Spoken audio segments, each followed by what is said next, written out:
This promises to be an interesting show because we've got a fired up chat already. There are haymakers being thrown. C. Paul King already in the chat, and I want to thank him for being here once again. He says, "Hey T. Franken guys, if I have to hear one more person whining about the lack of explosive plays, I will jump out of a high window." Well, guess what? That's kind of going to be what we talk about today. Just a little bit. Like, we'll talk about the defense. And Sean Fitz is here. Sean Fitz was at the game.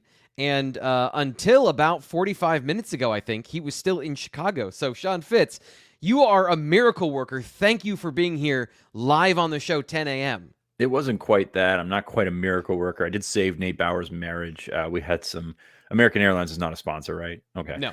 Yeah, we had some interesting experiences with them last night, and ended up taking the nice little tour of Pittsburgh, which I didn't expect to get on my nonstop to State College.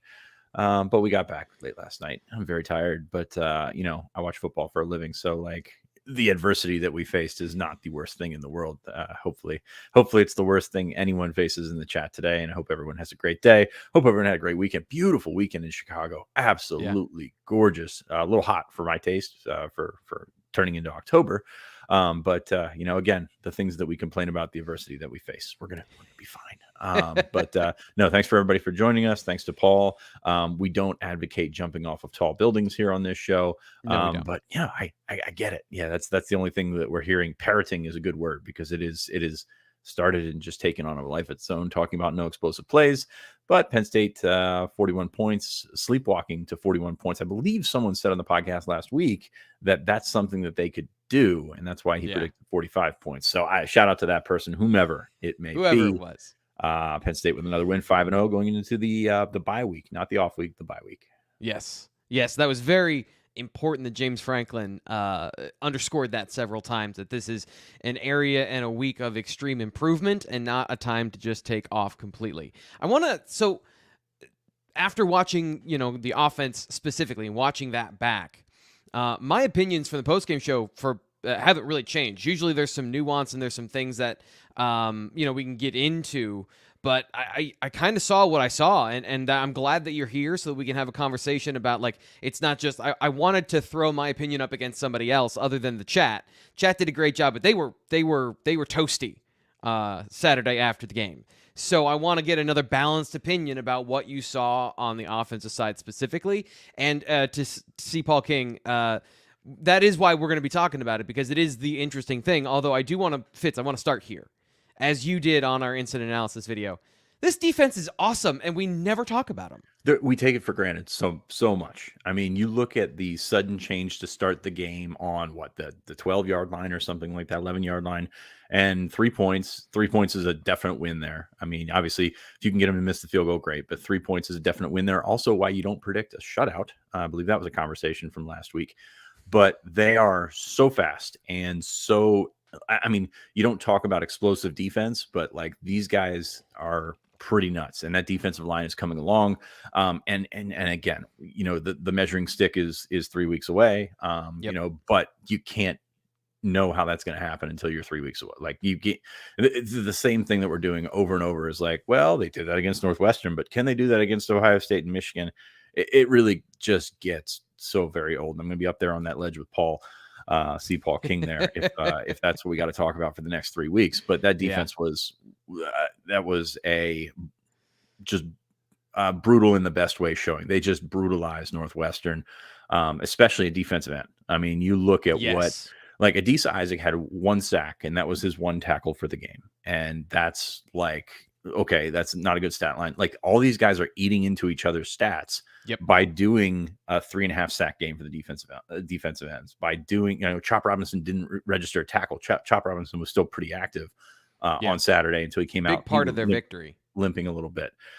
Those guys as Denied Dennis Sutton said after the game, they went with their fastball, which was hit the Northwestern offensive tackle in the mouth as hard as they can, drive him back, and then go after the quarterback. And it really, really works. I suggest doing that. Now, a little bit more I don't want to say gap responsibility. The quarterback did get away a couple of times, but you're going to have that when you have that kind of pass rush. And now you're starting to see some of those guys in the interior, and Northwestern's not a good offensive line. We know that. We knew that coming in. They had an injury, I think, on the first series of the game to their right guard. So the defensive tackles came and they did what they had to do, which is be fine to good. And Zane Durant was really good. So that defensive line sets the stage. The linebackers are kind of exactly what we thought they would be. And Kobe King played one of his better games. Tyler Elsdon, Nate highlighted him last week.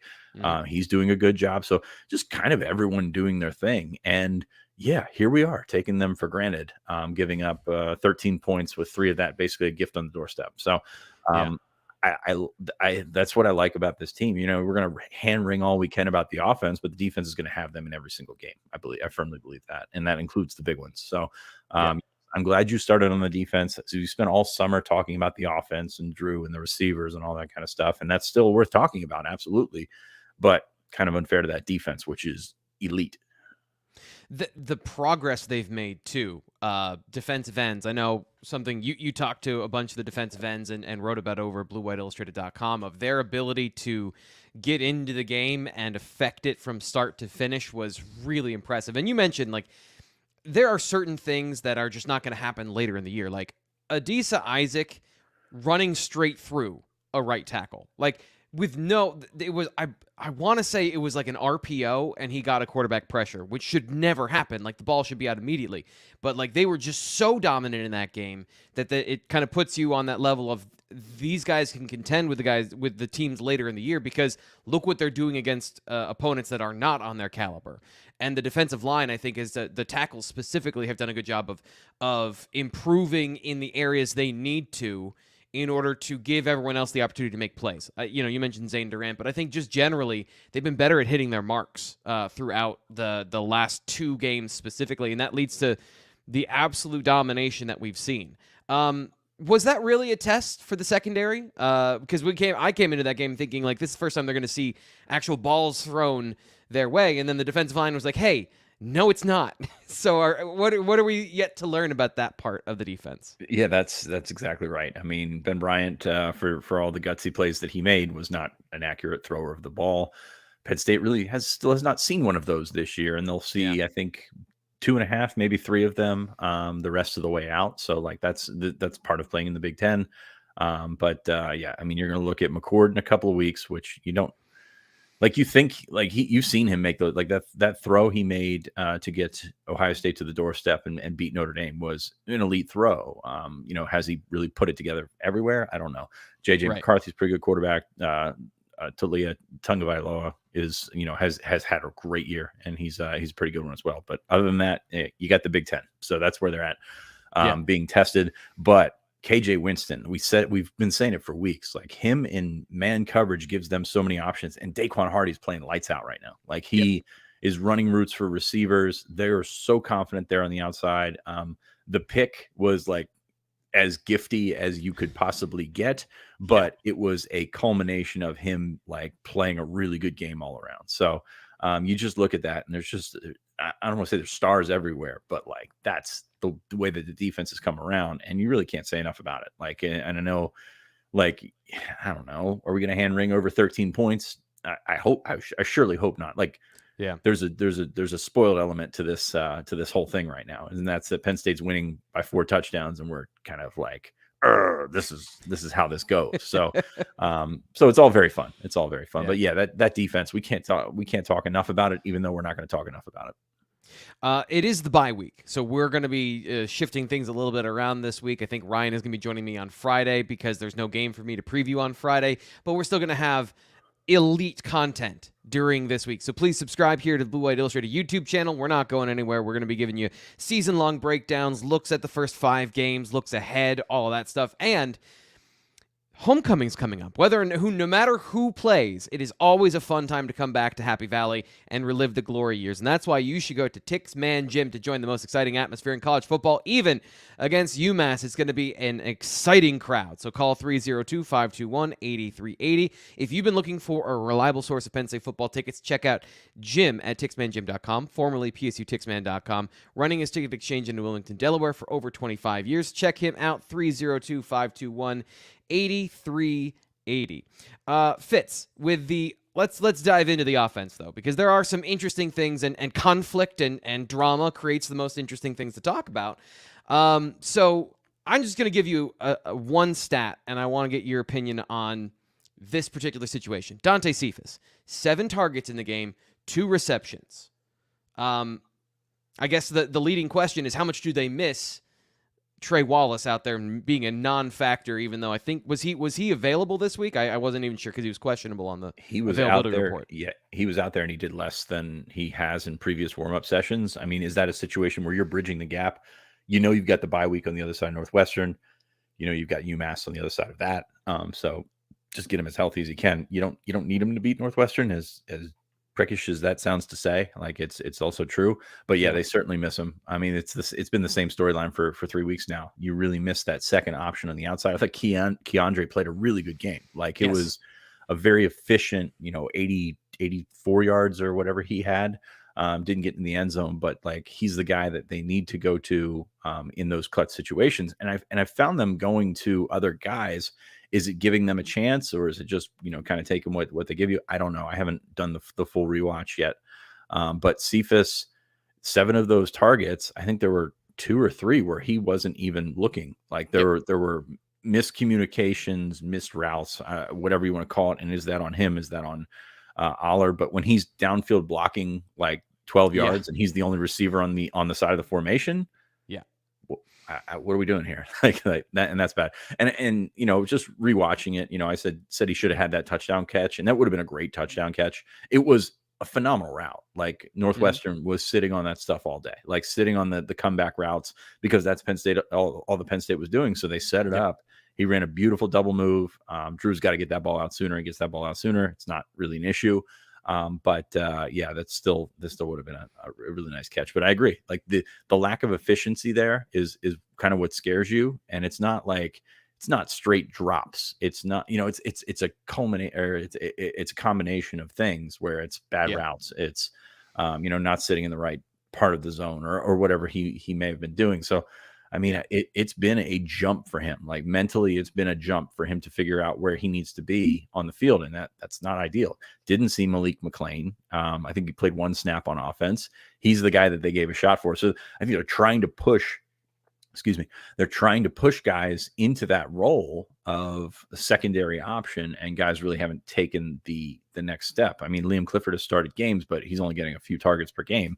I don't think they're asking him to do that secondary role that they've asked McLean and that they've asked Cephas to do. So I think that's an interesting wrinkle to it as well. Clifford has been good at what he's been doing, but they haven't. I don't know if they don't see it. I just I'm not sure what the rewatch says about that one. But yeah, they've asked these guys to step up, and so far it hasn't happened.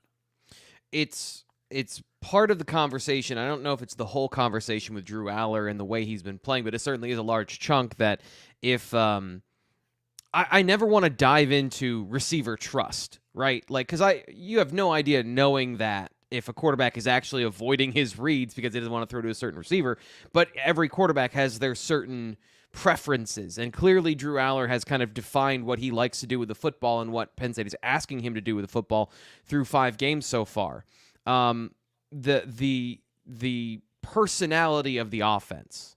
How do you feel, especially in this last game where, we went into the game? It was interesting because we talked about this. I predicted explosive plays last week. I was optimistic that this team could get big plays against Northwestern. And I thought it was interesting, even a guy who's not associated with Penn State on a regular basis, Jake Butt on the broadcast, was like, this is the week they get explosive plays. Is that a concern at this point for you? With all the things that we just talked about in terms of missing pieces, all that stuff. How do you feel about that?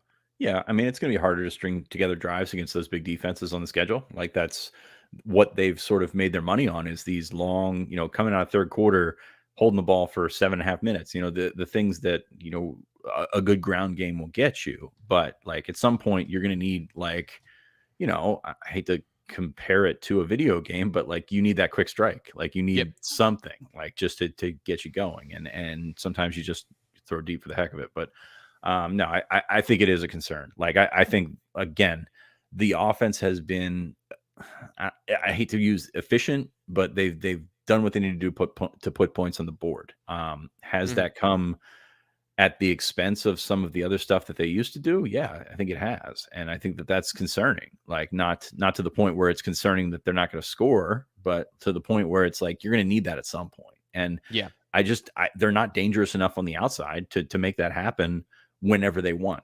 Back in the last decade when they had Godwin on the outside, when they had Gesicki, these guys that could make those big time plays down the field, you were talented enough to do it on the outside. I don't know that they are. And I think that that's really what's coming back to bite them, is not a situation where or maybe it's a situation where Mike Yurcich is like, why take the shots if we're not going to hit the shots? And that's that is concerning when you're talking about championship expectations. Part of this is, there's shots, right? So we're going to run a 9 route down the field. We're going to run a double move. We're going to run a post. And like the primary objective of this play is to get that big shot. But then there are plays where you've got options, right? So you've got maybe a corner route, or you've got a deep in. And it's up to the quarterback's discretion and his read of the defense where he goes with the football. So I think that part of it is a more conservative approach, given they know how good their defense is. I think that's absolutely fair to say. I also think that the trigger man is somewhat responsible for this as well, and he is consistently throwing the ball underneath to what are fine decisions, right? So we're not even saying like this is a bad decision, but it's just a decision where he's not very aggressive with the football, and you don't want him turning into Josh Allen to, make the false comparison again. But do you want to see him be a little bit more aggressive? Because this is the thing from the postgame show that I'm doubling down on here today, is like, I think Drew Allar is a part of the conversation of why is this offense not more explosive? Well, the quarterback gets to choose where he throws the football, and he's throwing to Tyler Warren in underneath routes. He's throwing the comeback routes that every once in a while Keandre Lambert-Smith can break a tackle and make a play, but like these are not aggressive decisions by the quarterback. Do you think that that's fair, or is that, kind of do you have a different view of that? I think it's part of the conversation, and I think it's, because of that immense talent, we kind of forget that he's 5 games in, and that's part of bringing him along. And I know, you've got championship expectations, you got an undefeated team, and that does not go hand in hand with bringing along a quarterback. Like you're expected to have a quarterback in place already if you're a top 10 team. That's kind of how it works. So yeah, I think that's part of the process. I think that, you don't want to say trust, because I'm not sure that's the right word, but like, you're batching up targets for guys, like certain amount of guys. And, sometimes that works with your best guys, but at the same time, Cephas had 7 targets and the efficiency's low. Like there's really not much rhyme or reason to the way that they're choosing to throw the ball.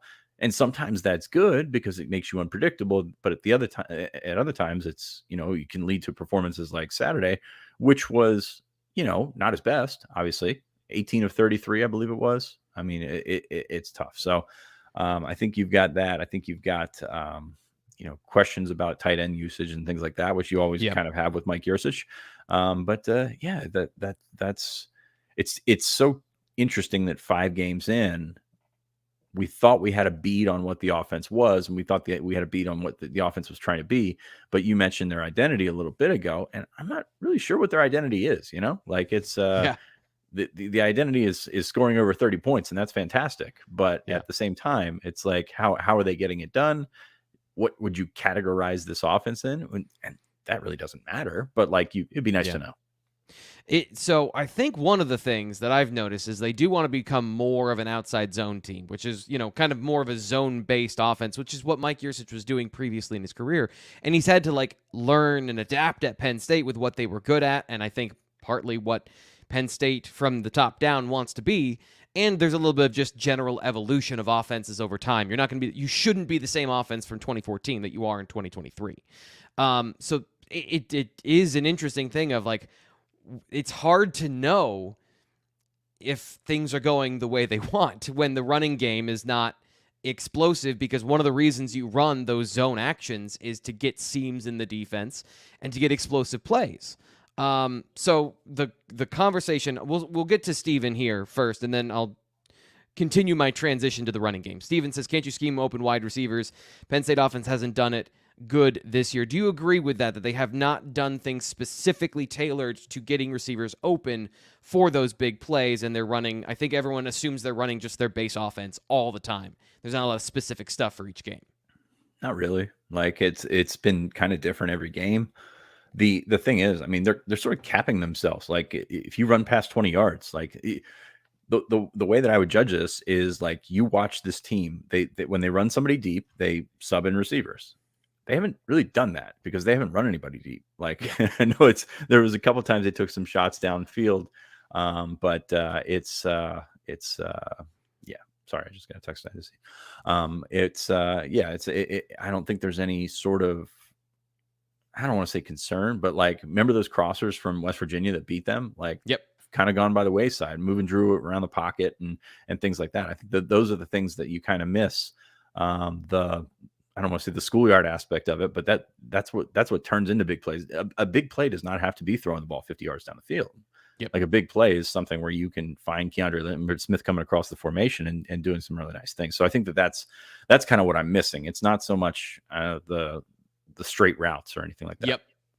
Yeah, I completely agree with that. That's part of, it's funny, it's part of the function and why I thought this game in particular, you mentioned those crossing routes. That's why I thought they were going to get big plays, because we've seen them do it against defenses that aren't as good as Iowa. So they didn't do it, and to me, like coming out of this game, one of the reasons why I have a little bit of concern is because of that. Like, you expect them in those situations against those teams to replicate success, and they didn't find a way to do it. KJ Johnson says, so hard to criticize a young QB for basically being a game manager, but he needs to be special to beat the two big boys coming up on the schedule. So, yeah, I think that's a fair way to summarize that. Let's get to the run game now, because it's not just all on Drew Allar. 5-star guys coming in are going to have a lot of potential and also a lot of pressure. Do you feel like Nick Singleton is playing with pressure, or is this just a function of the offense isn't clicking right now synergistically between him and the offensive line?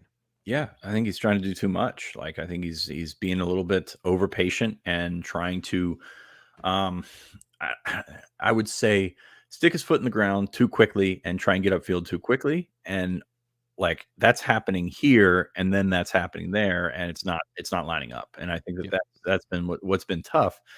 Because like holes have been there. Like I know everybody like wants to drag on the offensive line, and I know you've got opinions about this, and we've talked about this a couple times coming off of recent games.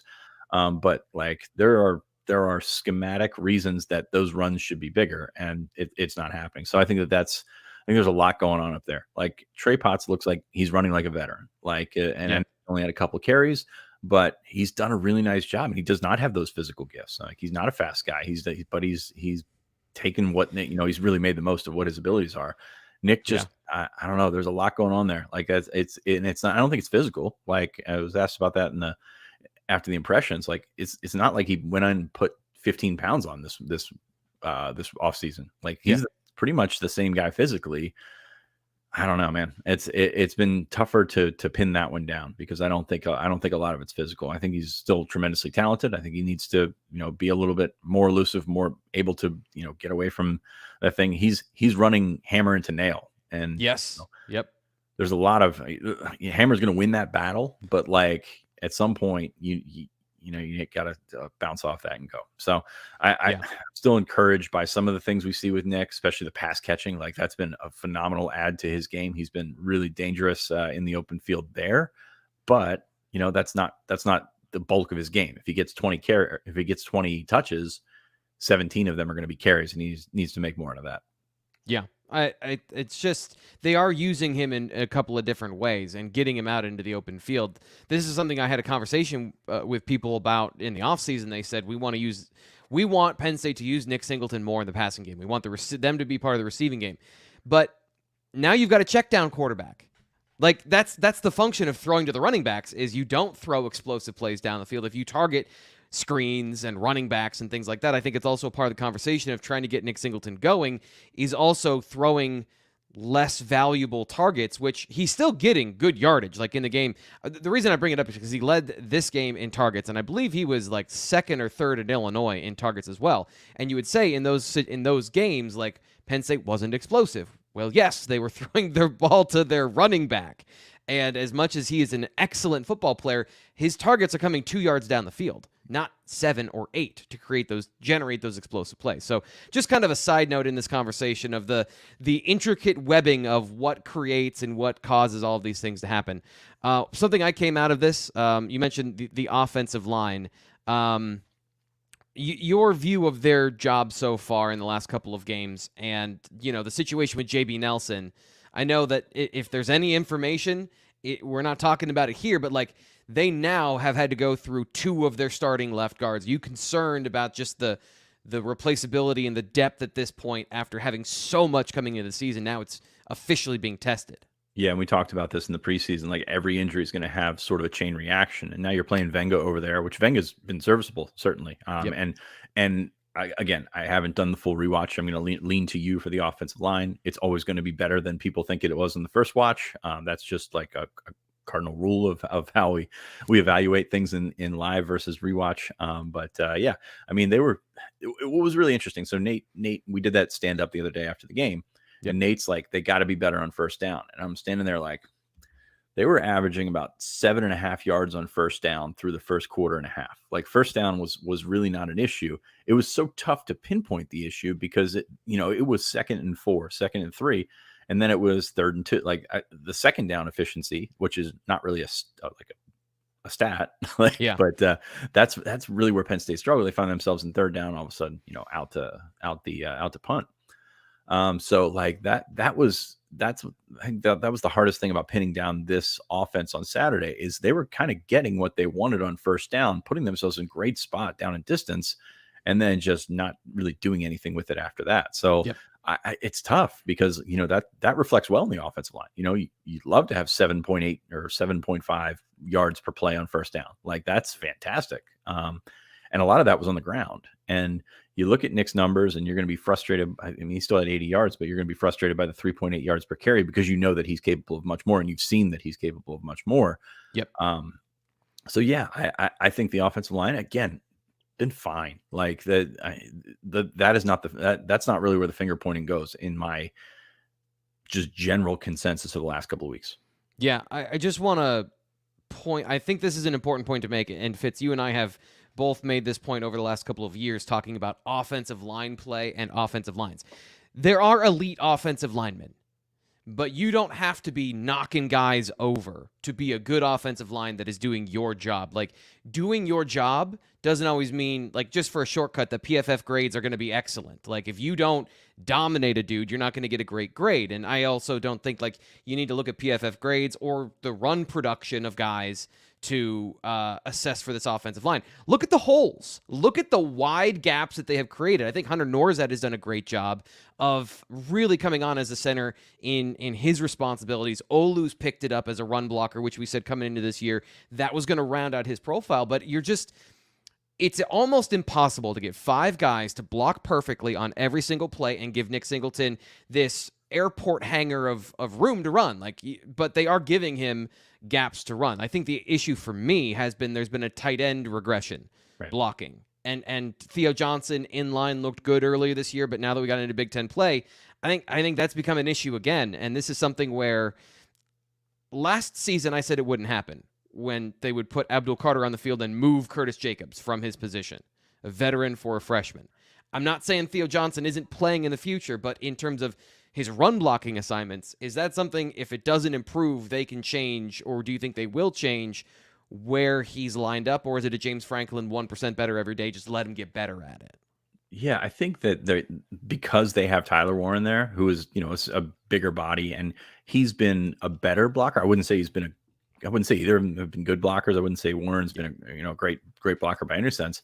But I think you can kind of interchange those guys just because they're similar body types and things like that. But yeah, that's a group that, you look at some of the carries down the goal line on Saturday. And I know JB Nelson was responsible for one of those misses. The tight ends, they've been in front of guys, not moving guys. And like you said, you're not going to move your guy every time. Like, that is an impossible expectation for that to happen. But, sometimes they're not getting in front of the guys. Like, there's been a lot of slippage and things of that nature. So yeah, I think that's been something where if you're going to run zone at all, inside zone, outside zone, whatever, like there has to be a little bit of gumption from that tight end group to take it upon themselves. And we really haven't seen that in the last couple of weeks. And, I don't want to say it's better defenders, bigger defenders, Big Ten defenders, and I know it's Northwestern. Iowa's got a very good defense, but, those guys have to just flat out be better. And I don't know that there's like a quick switch. Like, I don't know if you flip flop those guys, if that does anything like that, but it's probably worth a shot considering how poor it was on Saturday. Yeah. I've just seen a little bit of adjustment from a scheme perspective, which we're going to get into later today on T. Frank's Film Room in terms of how they're using the tight ends and where they're using those guys. And I think it just, to me, it underscores, I said this, coming into the season, even though Theo Johnson has, I think, appreciably more talent than most of the tight ends that have been drafted by Penn State. And that is saying something, seeing as he's 260 and runs a 4.5, but they miss Brenton Strange, the blocker. Right. Like, at this point, I've seen enough to know, like, they haven't found a guy, especially in their counter game where they're pulling tight ends from the backside. Nobody is blocking the same way that he did last year, which, by the way, is where Nick Singleton got a lot of those explosive runs, where he was able to follow blockers like he did in high school. And they don't have the same consistency at that particular scheme. And those are the subtle differences where the offensive line can be better, but one or two things don't work, and there you go. Like, it's not working the same way. Yeah. Sorry, go ahead. No, it's just those misses are, what people see. You don't when you get 6 yards on a carry, okay, that's great. When Theo caves in a defensive line, or excuse me, not Theo, when Olu caves in a defensive line on a quarterback sneak, you see that. It's those things. Like, Sal had some bad misses the other day. Caden Wallace had a bad miss in pass protection, but, played okay. Like, he played fine. Like that. And that's, when you talk about like the PFF scoring system where you've got the negative, you can explain the point system and everything like that. But like, fan scoring system is the negative is -15. The positive is +2. That's kind of where we grade these guys.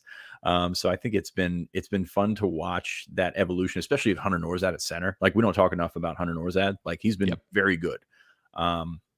Getting, especially with what's surrounded him. When you take out JB Nelson, who was playing okay at that point, but like had a couple of those misses that we talk about. But when you take him out and sub him in with a full-time substitution of Venga, that's a big change to make. And so it's really good having a veteran guy like Norzad in there, making those calls for him, putting him in the right spot. I would say he's done a lot of juggling this year, and he's handled it very well. I'm not ready to put him on Juice's level last year, but Juice's level was, again, better than most. He was really, really elite, really, really good center. So I think that Hunter deserves a lot of credit for the positives in the offensive line, which I know not everybody's seeing, but they're definitely there. Yeah. I would say Juice was complete. Like, he was just so consistent. But the peaks are kind of similar of when both those centers did their job, created some big seams in the middle of the defense, and I'm seeing similar things from Hunter Norzad. So, yeah, I think there's some positives to take away from the run game. It's just going to be about, can they put it all together? And I guess that'll be the last thing is, like, do you think that this team can put it all together? Do you think that the areas for growth that are obvious because of the physical talent of these guys that are operating the major roles, do you think they can put it all together when it counts? Because that's going to be, the defense is not going to be as suffocating in the second half of the season. Like, it's just, statistically, it's impossible. They'll be the greatest defense of all time if they do that. So do you think they can put it together on offense, and the complementary football can shift as we get into October and November?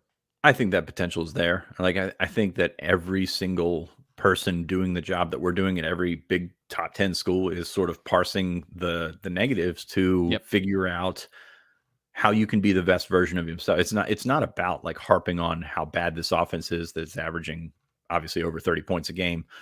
It's about figuring out what the best version of this team can be. And, it's good that they haven't peaked in late September, or I guess it's early October now. But you're going to have to peak in a couple of weeks. So excuse me. I think that's really where I come away with that when I'm talking about the offense. And I think going back to Nick Singleton, I think there's been an overcorrection. Like he's gone, so far in that don't bounce it outside. Like that's what he was in high school. Bounce it outside. Excuse me. I am struggling today. Sorry. It was a late night. Bounce it outside, run away from everybody. So they corrected it last year, made him an inside runner, and he was really effective. And you saw that process play out. Did they go too far? Like, did they go too far back the other way? Because there's holes there. You see him thinking. You see him. I think he gets through the hole in his head first, and then that which is kind of how running backs work. But he gets through that hole, and then he looks for the next thing. And by the time there's the next thing, somebody has filled that, or somebody has come by, clipped him on the ankle, done something like that. And I think that it's just a misalignment with the head and the feet. And he's a talented guy, man. He's a really talented guy. But when those two things don't match up, you're going to see what you see, and you're going to see him defaulting to going back inside, putting that shoulder down. There have been times when he could bounce it outside, and you saw it the other day. Like his biggest run was 16 yards, something like that. Nice little bounce outside. Did what plays to his strength and look like. I don't want to say he looked like what he looked like as a freshman, but he looked like what he is capable of as a running back that can go inside out. And I think that's a good thing. You got to think he's very frustrated right now. Not so much with like, I think people were reading the facial expressions like that as a frustration with the offensive line. I think he's pretty frustrated with himself because he's got a high standard, because he should have a high standard, because I think he's an awesome player. So it'll be interesting to see that development over the next couple of weeks. It is so interesting to watch him play, and he's an intense guy. Like, I know we've talked to him a little bit. He's very quiet. He's very reserved, but there's that simmering intensity to him. And I wish for him that he could free himself up from the burden of those expectations. And it feels like the burden of being perfect and just play. If he just plays, I think it fixes a lot of these problems where he just kind of goes out there. And I promised myself I wouldn't psychoanalyze him after the last time I did this. And here I am again. So I'm just going to stop. But that's what's great about when you're a freshman playmaker and you don't know any better, like boom, that's when plays happen. And sometimes you get away from that. It's like you're playing Donkey Kong and you go off the screen one side and you come back in the other. That's kind of how we're seeing Nick Singleton right now. So he's got to, stay in the middle and do his thing. And like, I think it'll come just because he is so talented, but it's certainly, we're endangering on sophomore slump territory. And you know how I love cliches like that. Yeah, for sure. So let's move on and let's talk about the Penn State class of 2024 here on the BWI live show. We do recruiting on Monday, so I wanted to get a little recruiting flair. And it's the bye week. It's time to check in on all these things. We're checking on the health of the Penn State offense and the defense, and also some highlights from the first half of the season for Penn State's class of 2024 players. I actually want to start with Dejan Lane and show you this Fitz. We're going to do a little bit of live analysis here. Is he faster than he was last year? This looks like a guy that is guessing less and playing more, and I'm very excited about that with his size. Yeah, Penn State went down to see him 2 weeks ago. They were very impressed with what he was doing. I will say the highlights that you're pulling here against Boys Latin, I watched that game. Oh boy, the competition gap between Dejan Lane and everyone else it was something. But yes, he's playing faster. Again, he's a big guy. Like, I don't think we understand how big of a guy he is. He's kind of like that Dakari Nelson mold in 6'2.5". And he's going to continue to get bigger. He does great things in coverage. I'm still on the fence about what he is in 3 years, because I think he's also a guy that is going to, he's pretty rocked up right now, but he's going to add mass. He's going to add mass. And does that mean he's a Sam? I know a lot of people that would like to see that. The only thing is you watch some of his games and he's probably not as physical. And I don't know if that's if that's a mindset that he has, but he does play both ways. He does play a lot and he's better than everyone else. So don't let that guy behind you. But yeah, he does look faster. I don't really have a time off the top of my head, but he's a pretty good player and I'm really excited to see his development. It seems it's the low hanging fruit to compare him to Dakari Nelson, but that's kind of what the blueprint is going to be. Nelson's going to continue to develop. I think Lane is going to see a jump in competition. He's playing at Gilman, and I think we remember some really good Gilman teams and some good players that came from Gilman, but I don't know that it's the same, since Biff left and started St. Francis and everything like that. It's very different from a competition talent type standpoint. So I think he's going to have some adjustments to make when he gets to the Big Ten, but like physically, like he's got, like, you watch him chase that guy down. Like that's not a play that a 210-pound guy should be able to make. And, he does that. He goes out and does a really good job. So I'm excited to see it. I'm curious if is he a boom bust guy? Like, is that a situation where we don't, can he just be a normal, like, starter? I don't know. I think he'd be really, really good. Or I think that competition level, that lack of physicality might be something that he has to overcome in the long run. So one of the more intriguing prospects, and he's a very quiet guy. He does not talk. Like he's not, I know Ryan did an interview with him a couple of months ago and he was fantastic. Like there are guys that are quiet just because they don't feel like talking, and that's fine. But it'd be interesting to see that personality come out in the next couple of years. I'm glad you brought up the physicality, because that was one of the things I was a little concerned when he committed and watching his film. Some of those issues cropped up of, if he does have to play Sam, he's going to have to, even if he doesn't play Sam, like if he's KJ Winston or if he's Dakari Nelson, he's going to be around the line of scrimmage. But it is interesting. I do kind of a tangential thing I want to bring up here is the conversation about safeties at Sam is not over. Like, I know that Curtis Jacobs, and they have the talent right now to play those guys wherever they want. But Tyrese Mills, I saw him at Sam earlier this year. Dom DeLuca. I mean, as a joke, PFF lists Dom DeLuca as a safety. Like, not everyone got the memo that Dom DeLuca is a linebacker. No, he's a nickel corner. You know that. Yeah, exactly. He's the elite feat in the secondary. So it's a conversation we're going to have with Dakari Nelson and with Dejon Lane going forward, that these guys, it's not over with Manny Diaz here being the defense coordinator, that they're going to play 3 traditional linebackers. As they recruit these guys, it could change. And you've got time for that. You have time with Dakari Nelson. You've got time with Dejon Lane to come in, start him at safety. Like, if that's where they want to play, start him at safety. And if you feel like these guys know where they're at, like, this is not a situation where position changes like that are as subtle as safety to Sam outside linebacker are going to catch people off guard. So I think that's, you bring him in, you see if you can do it. If you can't do it, seems like you got a pretty good Sam prospect there, which is really what we're talking about with this 2024 class, in that you don't have an outside linebacker, and that might be the guy. Like, and I think it's sort of built into it. Like, you're still going to recruit a guy like Elijah Newby or something like that, but it's sort of cooked into the way that they do things at Penn State, and they have since Franklin got here. Yeah, I think that's a great point there. Let's move on to Luke Reynolds, because top 5 for fun. I apologize. This is not Luke Reynolds. This is Antoine Belgrave Shorter. So what do you think about Antoine Belgrave Shorter so far this season? And one of those guys that Penn State is, I think you are a big fan of him, and we're not talking enough about Belgrave Shorter for sure. Yeah, higher than the services would have him. Penn State, and look, Penn State wants everybody rated higher. Let's not, let's not get too caught up in that. But I do believe Belgrave Shorter, probably the most underrated guy in this class, and more ready to play at the next level than his teammate John Mitchell, who's really good as well. So he's been physical this year. He does some really good things as a tackler. It's been interesting because, like, they've played a lot of teams that have run the ball 40 times or whatever, and hasn't been an issue. Most of his highlights this year are him as a Wildcat quarterback running 2-point plays. So, take what you can from that. He's an athletic guy, good football instincts, but like we talk about lack of physicality with Dejon Lane, I don't have that issue with Belgrave Shorter. And it's why, like, you could see him being a safety eventually, like that. He's got cornerback skills, but he also is physical enough to be a safety. So that's sort of cooked into what you're doing as well. Like, that helps everybody when you've got a corner that can play safety. Again, I think he's a 4-star guy. Like, I think I don't really go out on the limb too often for guys that are like below that line to say that they should be there. But I like Belgrave Shorter as a 4-star prospect. And I think he's a guy that Penn State, I've said it before, Penn State thinks that he's probably their best defensive back commit.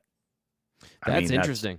That is very interesting. So I think that's something worth watching. I know he's from Florida. You got to stay on him. I'm sure there's other schools that he was down at the Swamp a couple of weeks ago. There are other schools that will be poking around because Mandarin is a really talented high school, and they're just going to be coaches there.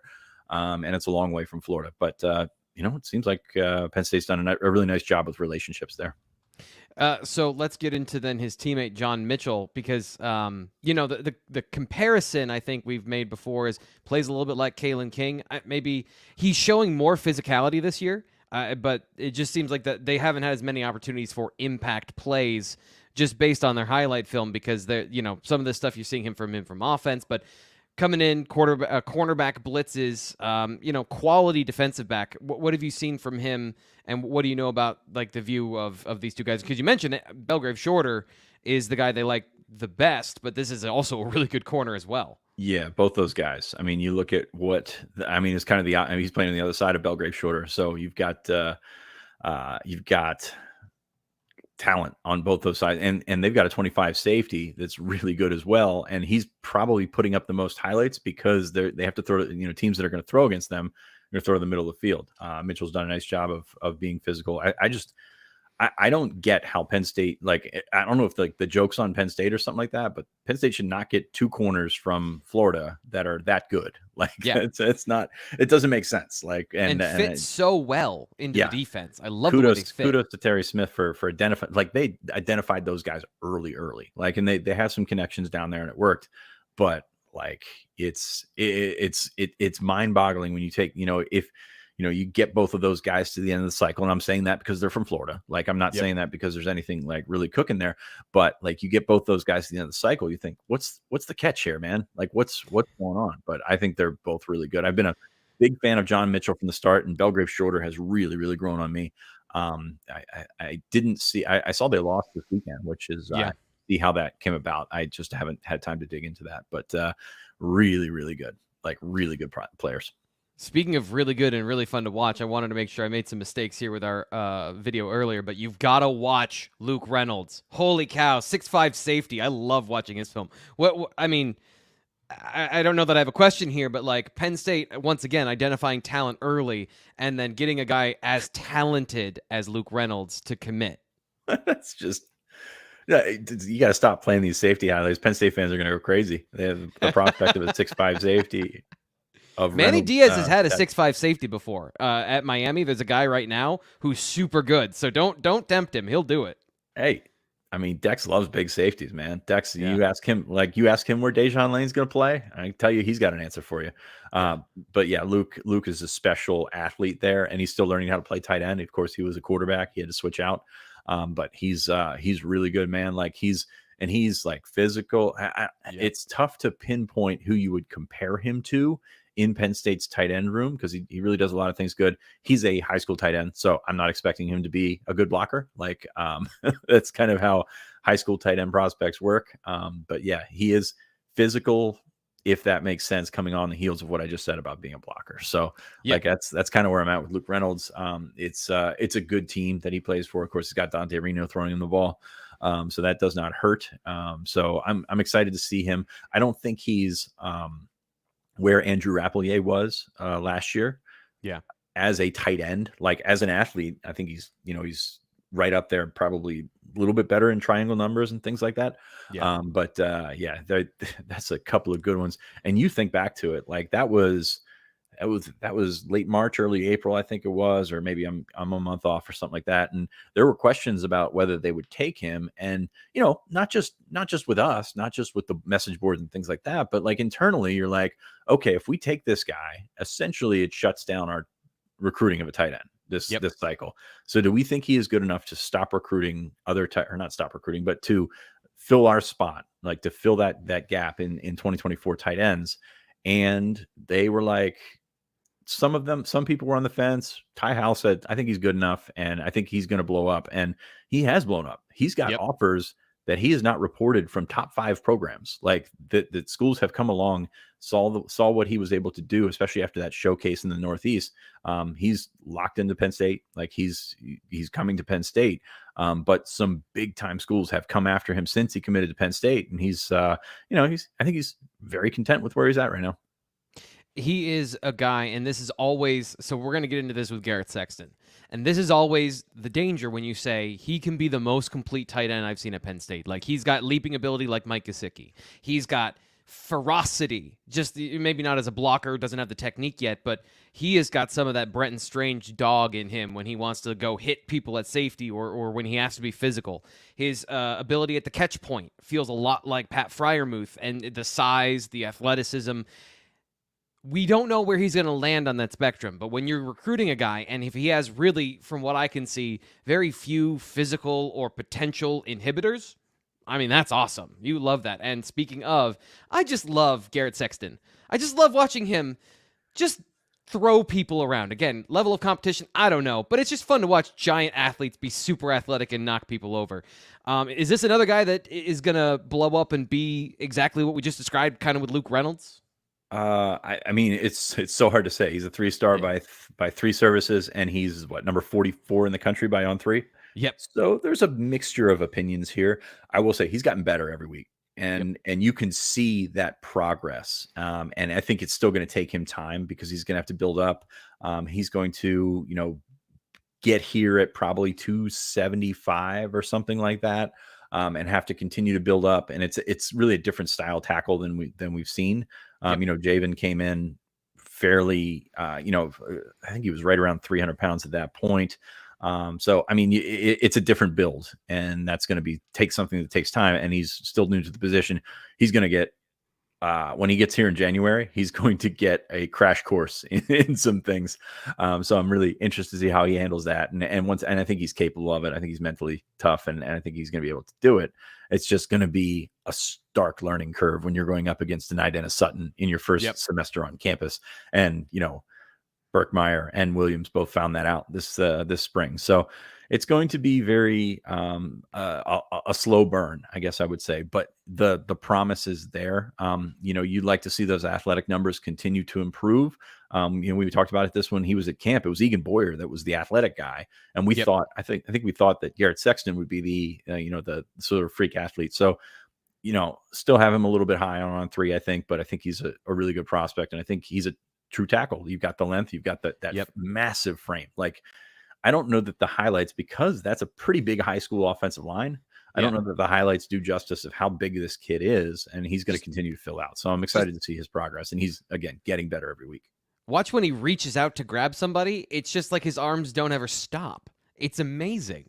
A couple of things, too, that I think are interesting with him specifically is that, we talk about Penn State, I think just kind of based on Mike Yurcich and what I've seen of their progress of developing certain things, I think they want to be a zone team, and that's a zone tackle. Like, he is big, he's long, he moves really well, he reach blocks really well, and he's violent and finishes, despite being a really nice guy. Like, a little bit of a JB Nelson of, you talk to him, he smiles, he's nice, but then when he gets on the field, it's like, that dude I just love watching him just stop and throw people 4 yards. It's just rare to ever watch. Even, more so on the high school level, it's common, but it's fun to watch the things that he can do. I also think that he put on a little bit too much weight this offseason, and now that he's 6 or 7 weeks into the football season, he's run that off a little bit, and he's back to being more athletic and moving better. When we saw him in the summer, I thought there was a little bit too much fluff, and it looks like what was happened. I'm checking in after week 1, just looking at these highlights, and it does look like he's moving better again. So I think once he, as you mentioned, once he gets into the Penn State training program, all that's going to be dialed in. And he is a guy that clearly wants to do all the things to be great. So he just needs to have the information and the knowledge about how to do that. Right. Ethan Grunkmeyer, another guy, lost 2 weeks ago, came back and dominated this particular game. I forget who it was. I apologize. This last Friday, but just generally his performance so far this season.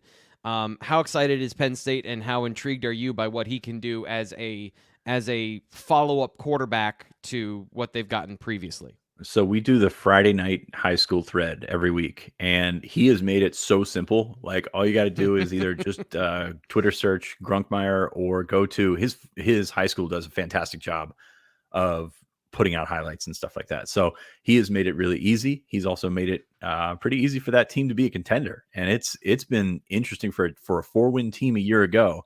And this is high school football. There's no transfer portal. There's no filling gaps and things like that. But he has done some excellent things. And it's, indicative of what you want to see, from a Penn State quarterback. And I think he's a more accurate Clifford, which Clifford was a really good high school player.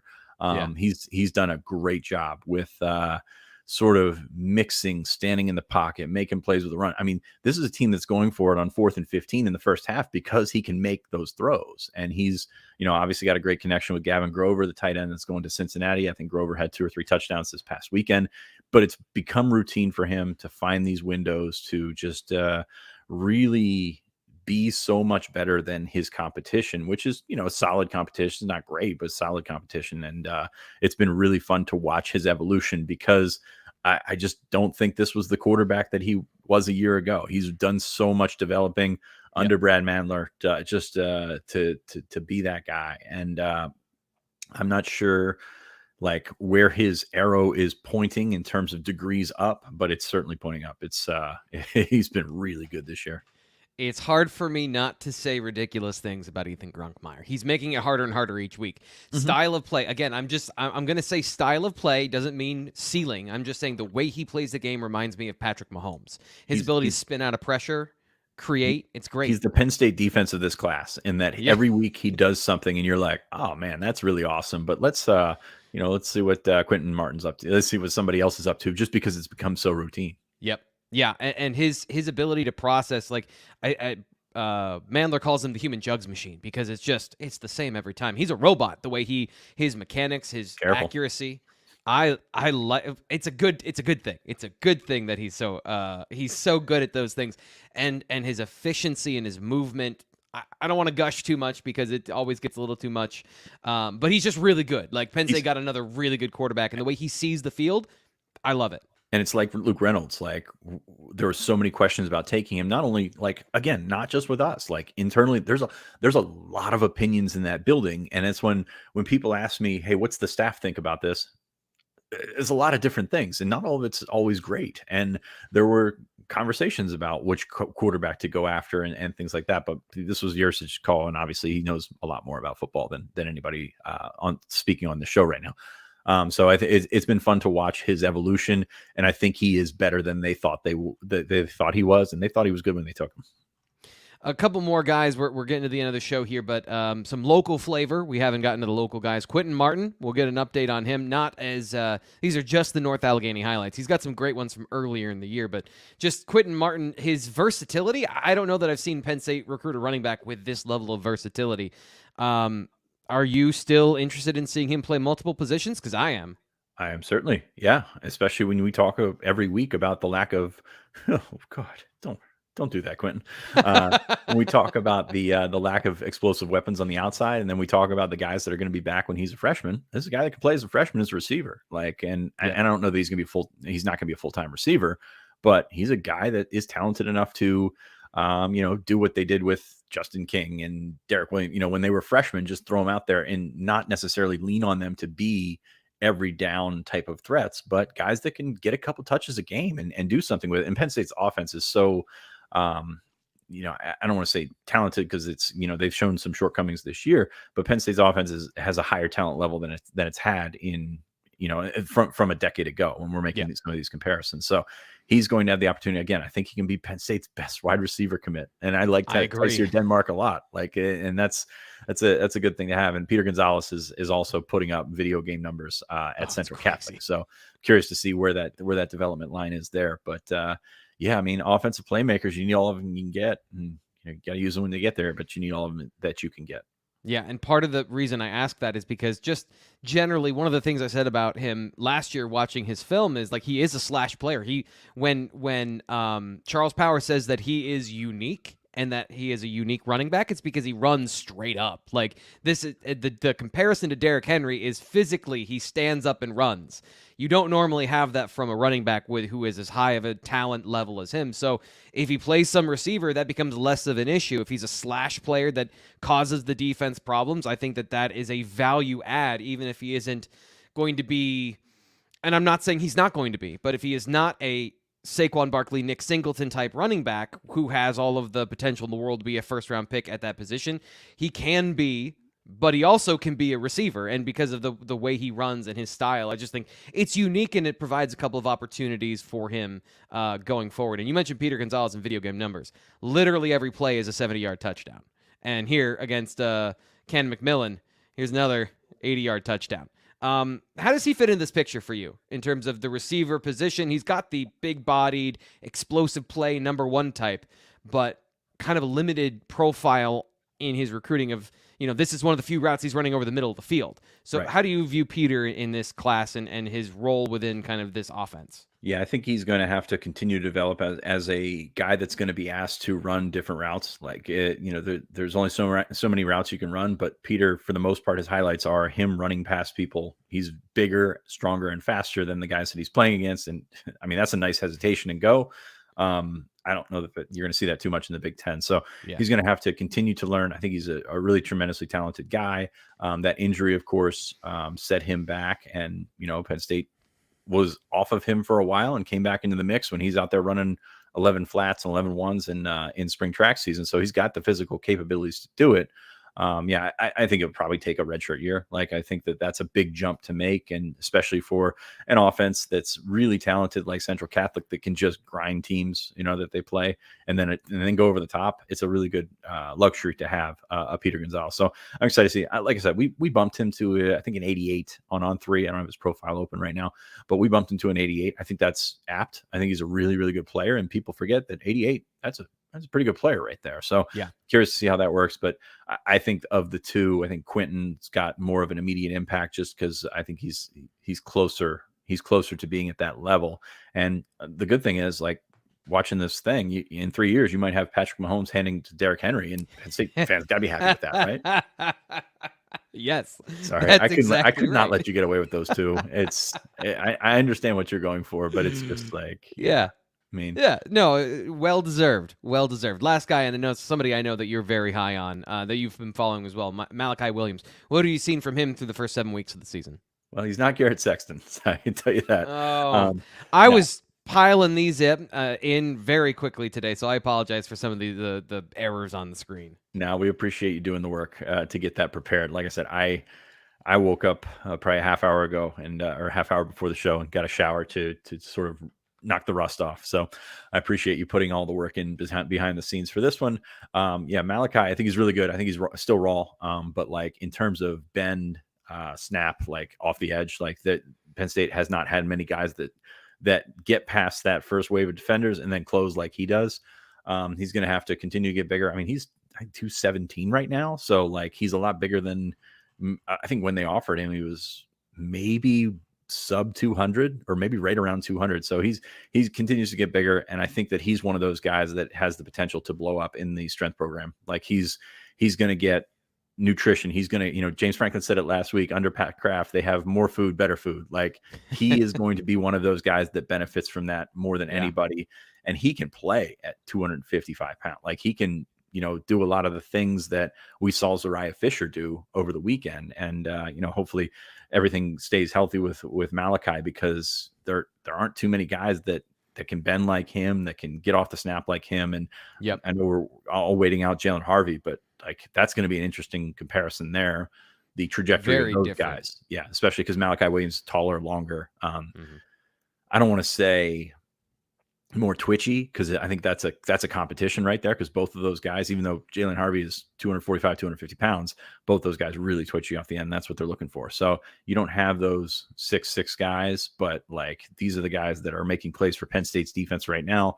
And you want to continue to have that, because you're going to have days like you had on Saturday, you had last weekend, when Adisa Isaac is wrecking dudes, Denai Dennis Sutton is wrecking dudes.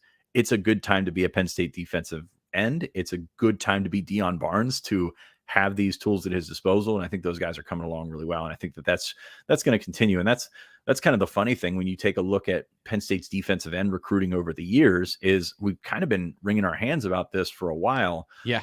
You look at last year, you've got Mason Robinson, Joseph Mupoy, Nittany Lions turns out looks like a really, really good player, but like, it hasn't been like stud as you would think it has been with the production they're getting on the field. So that's an interesting one. And, I think Malachi Williams is really good. So I'll go back and just, I will wrap up my presentation by saying, I think Malachi Williams is really good.